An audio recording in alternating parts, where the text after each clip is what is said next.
Welcome back to the Dfs Sweatshop, where I am your host, the Dfs Jerusalem, and of course, you can follow me on Twitter at Dfs Jerusalem. Today, we're going to be talking a little bit about what happened last night in terms of our MLB exploits. We're going to take a look forward to later on today, as we do have a solid slate of games coming up for our Wednesday. It was a pretty good one for me, man. It's still going on. Um, it's still, Ice says he played his last 30, took down a $3 GPP. Nice. That was nice. If only we took out Buxton and put in Mookie Betts and spent down on Altier, that 217 would have been turned to 247. Yes. See, that's the shit I'm talking about. Well, because I'm gonna show you. Okay, so this is my best line right now. Right now it's at 217. Pretty much basically it was a Minnesota Philadelphia stack. Those were two of my top five stacked offenses on the slate. Really love those. Okay, and of course we had Matt Carpenter there. Castro was big, but the funny thing is I had zero exposure to then I got one that's now that's 199. I got a lineup that's 199. Damn. Then I got no exposure at all to Mookie Betts, and that sucked. No exposure to Mookie Betts. So, the beautiful thing about those lines, man, is those lines were created. Those were created with the intent and the purpose for everybody to eat. But no, I didn't have Hoskins in that one. I had to pay down. I did have Hoskins in another one, but I had to pay down to get all of the Minnesota bats that I wanted, and of course play up for Kluber. I had to pay down from Hoskins all the way down to Carpenter, and it was decent because Carpenter had a good game. He had a decent game. So, like I said, man, really nice slate of games we got to look forward to. Let's go ahead and refresh this so we can come up. Go lineups. Yeah, man. Yeah. It was a good one. And baseball money we ain't doing nothing but scooping up. Shout out to the homie David Russell. Me and this dude be like arm in arm. That's my dude right there, homie. Good to see you, bro. Good to see you, bro. Yeah, Mookie Betts went off. Mookie went nuts. That was crazy what we saw from him. Cargo just hit a jack on a 2-1 count. LeMahieu scored with him. All right, so let's go to games. Check it out. Do we already have games already up for the next slate? We don't. But we should. We should definitely have games up for the next slate, but we don't. So we're gonna have to rock from we're gonna have to rock from bam. Okay.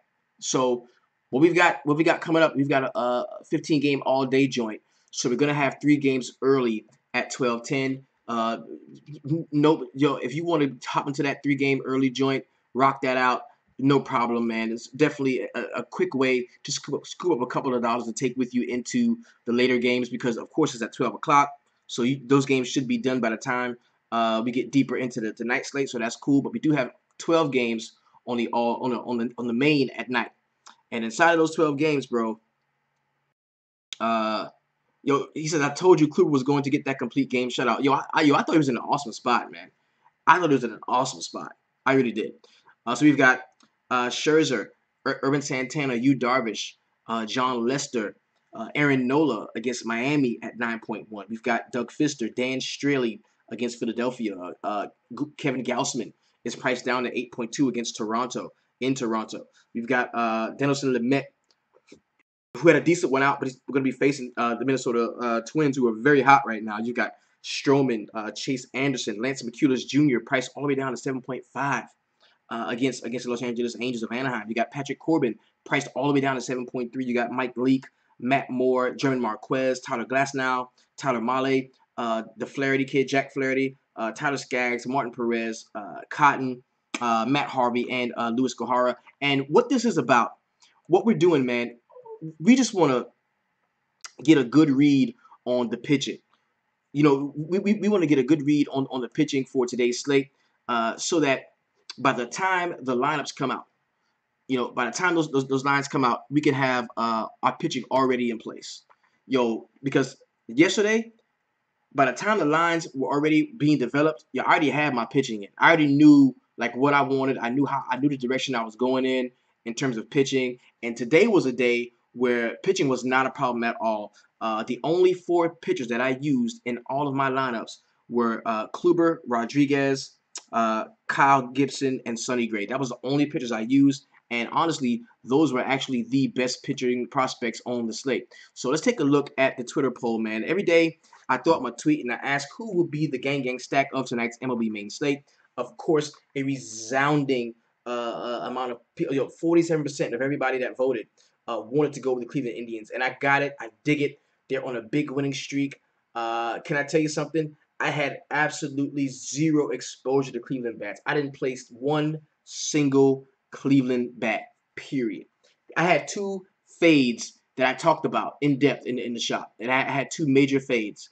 I had 0 Cleveland bats. I'm talking 0. I missed out on the Lindor Jack, everything. I had 0 Cleveland bats, and I also had 0. I had 0 Kershaw. No Kershaw, no Cleveland bats. 2 of the more chalky things that people are going to do. Because if you look at Cleveland, they're on this amazing winning streak. They've been killing it. So you had to figure that a lot of people were going to be on Cleveland. I had 0 exposure to Cleveland, no exposure to Kershaw. I just didn't like him. And so the next in this graphic, 26% of the people on the Minnesota Twins. Made perfect sense, man. I love the Twins in the spot. I mean, we saw them. They were in a situation, the Minnesota Twins, where they were at 11.8% K percentage, a 256 ISO, and also a 464 WOBA. So we saw that they were in position, in a very good position. Now, it's not to say that that's gonna always result in the best results possible. No. But the numbers are the numbers for a reason, bro. The numbers are definitely the numbers for a reason. And I just loved them. I was all over the Twins. Had them in a lot of spots. I had so many different mixtures of Twins that we made actually in the group. I had so many different mixtures that I got exposure to Castro a lot, who hit 2 jacks, man. And that 2.5K at the catcher spot, guy hits 2 jacks. That's definitely going to help you out. But in all of my fading and not playing this guy and playing this guy, I did lose out on, even though we talked about it, because Paul Harris Jr., he brought up playing the Red Sox inside of the line drive. And a lot of us were like, man, that sounds good, because we looked at it.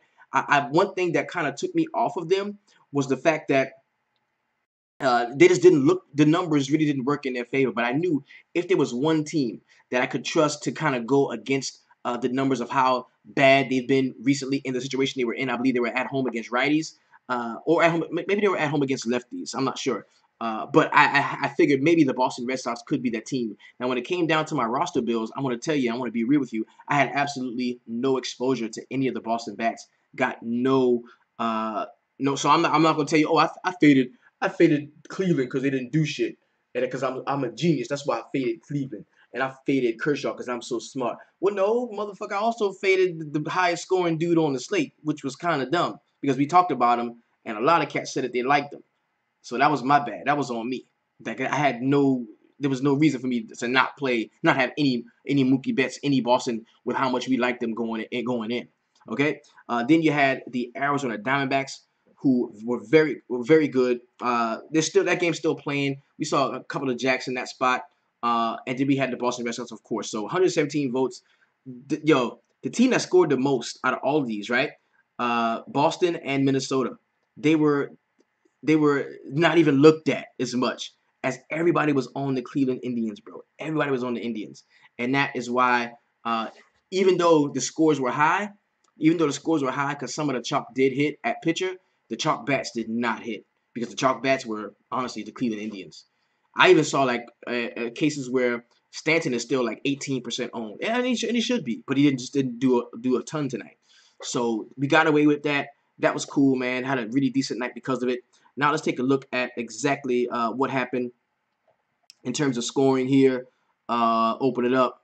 Bam. This is the gang stack of the night, man. We're talking Jason Castro, Brian Dozier, Eddie Rosario. Vargas doesn't really count because he came in. He came in and hit a jack as like a pinch hitter. So whatever. Eduardo Escobar hit one. Jorge Polanco hit one. Robbie Grossman had a really solid performance. Samuel Like the Drum says, I asked about playing Stanton, and he has disappointed so far for anyone that played him. Yeah, definitely. Yeah, yeah. I had him in like 2 of the 10 lines. I had him in 2, and he just didn't do much.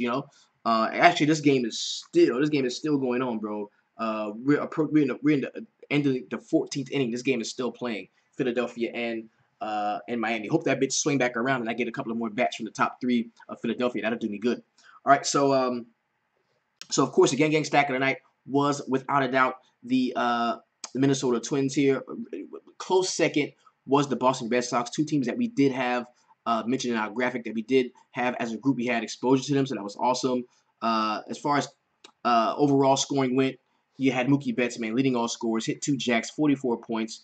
You saw an awesome game from Jason Castro, Reese Hoskins, 32. Ozzie Albies got it in with his 29. Freddie Freeman, the birthday narrative that we did miss that. He scored 28 points. Doja had to have your Doja exposure today. I don't know how Dozier went less than 20% owned today. Like Dozier, like against lefties, is definitely a thing. And then Paul DeJong got it in with 26. So it was a very solid performance from the top guys there. And as far as pitching went, I'm so blessed, man. My top 4 pitchers. My top. Sammy says the Twins set a new record: homers in the first 7 innings of the game. Yes, each inning hit a homer. The record before that was 5 innings. Jeremy Ladd points that out. So then pitching, we had Corey Kluber at the top with 42. We had Sonny Gray 30. Eduardo Rodriguez pretty decent 29.9. And I didn't like him. That's a play that the Sweatshop taught me on. Really didn't like him. Didn't love Rodriguez here. I never do. I never really play him. And I said the reason why I was playing him was I was tired of watching cats in the Sweatshop play Eduardo Rodriguez and reap the benefits. And I was like, nah, I'm going to fade. I'm not going to play him. And I got tired of it. So I was like, yo, I'm playing him. And he did well. And then Kyle Gibson, 27.1. So those are the top 4 pitchers. And then I was like contemplating playing Julio Teheran and just never thought it was like the move. But he had a decent game. 24.3, Quintana 24, and then Dylan Bundy 23.9. So very solid. Some of the duds we had from a pitching perspective. Travis Wood, of course, got hit the fuck up, man. Negative 14.75. Miguel Gonzalez. It was funny as shit because as I was doing my initial joints, I'm chopping it up with the cats in the shop. I'm like, yo, I think I like Miguel Gonzalez. He's a guy that I've been riding with recently. I think they were like, skirt. Don't fuck with that, homie. Seattle is the move. And I was like, nah, I'm not really feeling Seattle as much as everybody else is. They was like, nah, man, do not do it, bro. And they didn't even hop on my back with Texas. When I said, yo, I really like Texas a lot, they didn't hop on my back with Texas because we started building lines, and they was like, nah, man, Seattle's looking way better than Texas is. And I was like, I'm gonna stick to my guns. And I didn't have a ton of exposure to Texas. I had more Minnesota exposure actually, and that's why I bring what I've got to the homies, man, and they bring what they've got to the group, and we sit down and we chop it up, man, and we make winning lines. So that's beautiful, bro. It's beautiful. All right. Then you had Robert Gesselman at 3, not good. Dylan Covey sucked at 3.15, and then of course Robert Stevenson at 3.95. So the duds were out, the studs were out. I think it's time to consider putting him in your roster when he plays. It's officially real. Talking about Kyle Gibson, most definitely, bro, most definitely. So let's go ahead, man. See if we can get back to the QL. Take a look here. Damn. All right. Well, we're just gonna go ahead and break down the pitching, man. Kind of talk about who we like as far as pitching goes.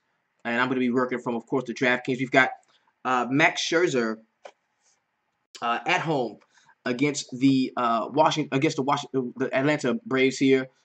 Yo, so we got Aaron Nola. We got Aaron Nola. We got good. All right, let's get it. Okay, here we go.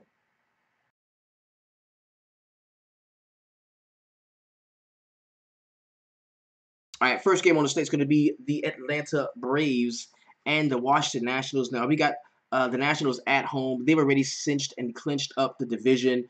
Not a lot to play for. Do we see Max Scherzer go out and pitch a ton of innings? Probably not. Price at 13.4. Don't really think that he's a guy that I'm going to be looking for on today. Don't really love him. Mike Faldo at 6.7. Very cheap price on him.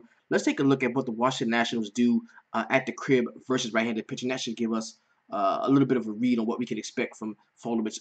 23.3% K rate, a 154 ISO with a 339 WOBA. I can do without it. Like he's not a guy that I've got to have. He's just not. I don't have to have him. I don't have to have him. Go back to all the games. So you got Urban Santana here against Denelson Lamet at 10.9. We take a look at what the San Diego Padres do. You know, excuse me, on the road versus right-handed pitching. At the Padres, that is. They've not been very good. We're talking a 26.2% K rate. Okay. All right, big homie, take it easy. We got 26.2% K rate, a 137 ISO with a 273 WOBA. That is most certainly going to put Urban Santana in play for me. He's a guy that I can say that I definitely like going forward today. Let's go ahead and mark him down. Some Urban Santana there. You Darvish, man. 10.3 is the price for him against these San Francisco Giants. Let's take a look at Hugh, man. This last 10-game log and see what he's been doing so far. We've got 7, 2, 13.9, 6.1. Hasn't been great recently. He really hasn't. And I just don't see the Dodgers, wanting to exhaust a ton of innings for their pitching right now. Not a guy that I'm going to be interested in. You got John Lester here at home against the New York Mets. Let's take a look at John Lester, see what he's doing, what he's been doing recently. Got him 20, 9.9, negative 15.1 in this last horrible start was against Cincinnati here. And you take a look at what the Mets do on the road versus righties. Excuse me, on the road versus lefties. I think the Mets aren't bad, man. 13.6% K rate. This is a small sample size, only 66 plate appearances there. You got a 197 ISO with a 386 WOBA. I believe some of those guys are going to be in play for me. Don't think I like John Lester in this spot. Really, I don't. I don't like John Lester here. Aaron Nola is going to be on the mound, taking the mound for the Philadelphia Phillies against the Miami Marlins here. Yo, we're seeing a ton of innings, bro. The game is going into extra innings here. So it could be tough. But, yo, maybe this means Nola pitches a little deeper into the game. Maybe. Well, they're not playing for nothing anyway, so that's not going to matter. 18 in his last start against Washington, 6.7 against Miami. In Miami was his last performance there. 26 against Atlanta, 7.7 against Miami. So, yo, Miami has been hitting him pretty well lately. They really have been. But, I mean, still a guy with an amazing talent. Yeah, Jay Gunn says, okay, means Nola's probably going to pitch a little bit more. Okay, cool. But he's a guy that I'm going to be looking at as well. So we got Urban Santana. We got Nola so far, guys that we kind of like at the top. You got Doug Fister here. And you know what? I am going to play Fister. I have not been playing Fister. Fister has been very good. And you look at over the last few games, check out his 10-game log, 31, 24, 21, 34. I am playing Fister. I like him. The number one reason is you look at what they do at the crib versus righties, man. Excuse me, on the road versus righties. Took the Oakland A's, on the road versus right-handed pitching. They've not been awesome, man. They've not been awesome. Ooh, wait a minute. No, wait a minute. The A's, man, 23.8% K rate with a 196 ISO, 345 WOBA. That is not bad. That is not bad at all. That is not bad at all, bro. That's something we got to consider. I think that can make him like the pivot guy automatically. Like if you're not playing Fister, you should be playing some Oakland guys. I'm gonna put that asterisk by his name. Yeah, I was thinking of lefties. I was thinking of lefties. Yeah, but still, I mean the numbers are the numbers, bro. You look at it. I mean, 23.8% K rate. Yeah, that's kind of high. But the 196 ISO with the 345 WOBA, that really settles it down. That means that's why I considered playing them today. But Erod won. Yes. Yeah. Yeah. They're way better against lefties. I mean, Oakland is way worse against lefties than they are righties. So I definitely think that the homies are in consideration on both sides. Both sides. All right. Then we have Dan Straley against the Philadelphia Phillies. The Phillies they're playing well right now. They're pretty hot and they're scoring runs. I don't want to play a pitcher against them, especially not in Citizens Bank Park. Man, the ball can really get up out of there. We've seen it throughout the beginning of this series already. Don't really love it. Kevin Gausman at 8.2 is somebody that I am going to have consideration in. We look at his last few games. negative .1 against my Yankees, 25. The last time he faced Toronto, and that game was in Baltimore. Pretty similar hitter situation. So there's no win. There's just Rogers Center, which is really good spot for hitters to hit. I think I'm going to take a shot at Gausman here. I'm going to add him to my initial playable pool. We can talk about him some more as we jump into the line drive at 5. We got Dinelson Lamet against the Minnesota Twins. Hell no, I ain't playing nobody against the Twins. I don't give a damn. This dude has had a few decent games in a row, 21, 26, 17, 15, but I'm not playing him. And I don't think I'm going to be attacking, so to speak, him with a lot of the Minnesota Twins bats, even though I could play some of them, but I'm not going to play Lamet here in this spot. I don't love Lamet here. I really don't. Next game we got is the Baltimore Orioles. Okay, we're talking about Toronto and Baltimore. We got Marcus Stroman. Nah, I don't want to play Stroman in this spot, man. 7.7. The price is kind of down for him. Joseph should be catching, so Gausman is a go. Yes, yeah, that is the thing. Whenever Caleb Joseph is catching for him, we notice the splits for Gausman are fairly different, dramatically different actually. So we look at Marcus Stroman here in this spot. We've got last few games, man, 13, 8, 15, 4.6, 22, 22. Just not great. Just not very great in his last few starts, man. And for that reason, I'm not gonna play. I'm gonna be more inclined to play some of the Baltimore bats in this spot. That's just where I'm at with it. I don't really love them at all. All right, so we've got Chase Anderson against the Pittsburgh Pirates. They're going to be in Milwaukee here. Major park shift for the Pittsburgh Pirates going into Milwaukee. We've seen them score a few runs, so I think it can be done. You look at Chase Anderson; he's had some pretty decent starts so far. Let's take a look at the last 10 games. 24 against Chicago, 8 against Cincinnati, 21 against St. Louis, 14 against the Dodgers here. So he's had some pretty decent starts lately. And we do look at the Pittsburgh Pirates and what they do on the road versus right-handers. Let's take a look. Nick Williams doubled, Altier scored, and that is really going to help me to get in the money a little bit more. And Philadelphia wins. Yes, that's going to help me. Thank you. So, here we go.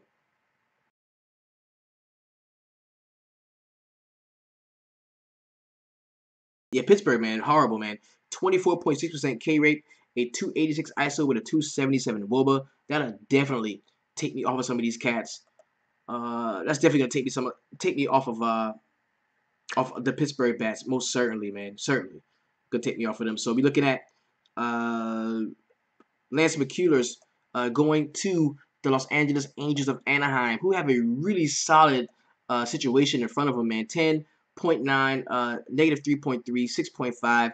We look at what the Angels do at home versus right-handed pitching, and they're not bad at all, bro. They're not bad. We're talking a 19.7% K rate, 206 ISO, 355 WOBA. They kind of shat the bed last night. I think that they do not do that against McCullers, so I definitely can get behind playing some of the bats for the Angels here. 7.5 for McCullers. Yeah, he's cheap as shit, bro. He just hasn't been playing well. You got Pat Corbin, the righty, going to be at home in Arizona, taking on the Colorado Rockies. I want to take a look at his splits and see what he does at home. Road splits. Take a look. All right, at home, 3.3 ERA, 144 WHIP, 85 Ks, last 10 games, -8 against San Diego. He got hit up in that spot. Then you look at the Colorado Rockies and what they do on the road versus righties. Let's take a look. Colorado on the road versus righties. I think they're better, man.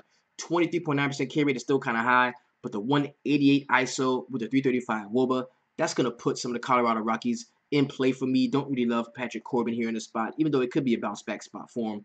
Mike Leake hurling for the Seattle Mariners here, the right-hander. Let's take a look at what the Texas Rangers do at home versus righties. I think they've been pretty good. Yes, 23.4% K rate, 215 ISO, 369 WOBA. I think I was a day early on the Texas Rangers here. Not going to have a lot of exposure to Mike Leake in the spot. I really won't. I would much rather take some Texas Rangers bats. Next guy, I'll be talking about Matt Moore. No, I'm not playing Matt Moore against the Dodgers. There's no way I'm doing that. German Marquez. No, I'm not playing German Marquez against the Arizona Diamondbacks in Arizona. Tyler Glasnow is a no for me. I kind of like some of the Milwaukee bats here. No. You look at Tyler Mahle. Nah, I'm not gonna play him. St. Louis just went ham last night. I don't love them at all. Talking about Cincinnati pitcher, Flaherty was a guy who had been decent last time out. I got on him in the nick of time, man. 13.1 was all he scored. 5.6 in the game before that. That was decent for the price that he was at. But now he's priced at 6.3. Don't really love him. Corbin, okay. Colorado on the road versus lefties. Let's take a look. Okay. There we go. 23.4% K rate, 190 ISO in the 336 ball. But that is the Colorado Rockies on the road versus lefties versus and they're gonna be matched up against Corbin this week. And we've got Jeremy Marquez, no. Flaherty, Skaggs against Houston, 6.2 for Skaggs. Skaggs had a decent start the last time out. Let's take a look. Let's see. Yeah, 22 against Oakland, negative 8.3 against Texas, 4.5 against Houston, 7.8 against Texas. Nah, I don't love him. I'm not on Skaggs either. Don't want Jarrell Cotton. Don't want Matt Harvey or Luis Gahara. He's actually the guy that's going to be pitching for the Atlanta Braves against the Washington Nationals. So, so far, man, the guys that I think that I can use that I like, we're talking. First things first, we're talking Aaron Nola. Irvin Santana is a guy that I do like. Doug Fister is somebody who I like. Kevin Guzman is another pitcher I think that we can use. And the cheapest guy that I think we can maybe take a look at is Gaussman. I'm going to be paying up tomorrow. No, I'm not playing no Chris Archer, no. Well, Chris Archer's in the early, right? Yeah. Nah. Chris Archer's been looking bad. Nah, he's in the early. Chris Archer's in the early. Santana. Yeah, I like Santana. Santana, Anderson. Santana, Anderson, Nola, Fister, and Gaussman. That's who I like. Santana, Nola, Fister, Gaussman, and Anderson. Those are the guys that I'm going to like. Just took down my first GPP. 5 to 3 man entry max on DK, 400 first prize. Posted a career best 239. Nick Williams and Altier sealed the deal for the homie Jason Blemmy. Hey, yo, don't worry. The logo is showing up for all to see. That's right, Jason Blemings, man. Much love to you, man. Put down 15, 180. Nice. Dope. Oh, the homies had a good one. Well, let me see what I did. What happened? Because I had them cats, too. What happened with me? What'd I do? Come on. Tell me something. Show me something. Oh, shit. Talk to me now. 10 times the buy-in? Nice. What's that, football money? This shit is crazy. I'm almost in tears, homie. I'm almost in tears. I love y'all, man. Twin stack for the money. I love y'all, man. Sweatshop stand up. Look at it. Sweatshop stand up. 229. And if you wanted this lineup, you could have had it. If you wanted to score 229 a night, you could have had it. Oh, that's dope, bruh. 10 times the buy-in. I was just at 130. Love, man. I'm about to shed a tear, man. This is football money. Let's get it in. If you want to be a part of this, what we're doing here on a daily basis, making dreams come true, you know what I'm saying? Very simple. Go to the website, www.dfssweatshop.com. Join us and get in the money. What we do now, we're talking about pitching. We chopping it up. And I'm going to go on my full rant. I took down the quarter arcade. You bullshitting. You bullshitting. So now I'm a quarter shark. I took. It was that last hit, bro. It was that last hit. Thanks for the live stream today. I'm at 8X Brian Tram. Salute, homie. That's what we do, man. It's all about the win. Let's scrape up some football money and go in and get it in. That's nice. Appreciate it. I took down the quarter arcade. That's funny. Yeah, first place. I'm a quarter shark. I'm sorry. I done quarter shark some shit. All right. That's what it is, man. But if you want to be a part of this, man, go hit up the website, man. Join us, man. And yo, see, this is it. This is what we do. Like I'm not going to tell you I'm playing motherfuckers that I'm not playing. I'm not going to sit down and discuss with you and waste all of my time. And you're not going to pay a subscription to me for me to tell you some shit that's not real. Like, fuck that, bruh. Like, this is, we the fam. The logo. Love y'all. I didn't even know. I'm like quarter sharking over here. Much love to everybody that participated, man. Yeah, yeah, right. Yeah, right. That's my quarters. Remember the roller quarters from Miami? Yeah, right. Much love, man. Y'all hold it down, man. Yo, if you're on FanDuel, keep it 250. On DraftKings, keep it 200. Yo, big shout out to everybody that had a good night tonight. If you didn't, man, keep rolling, man. Your turn is coming, bro. I promise you, because this ain't nothing right here. My turn is coming. Your turn is coming. We're gonna get it in. Much love and respect. The number one thing I want y'all to do, man, we keep it real, we keep it honest, and we always, always keep it 300. Peace.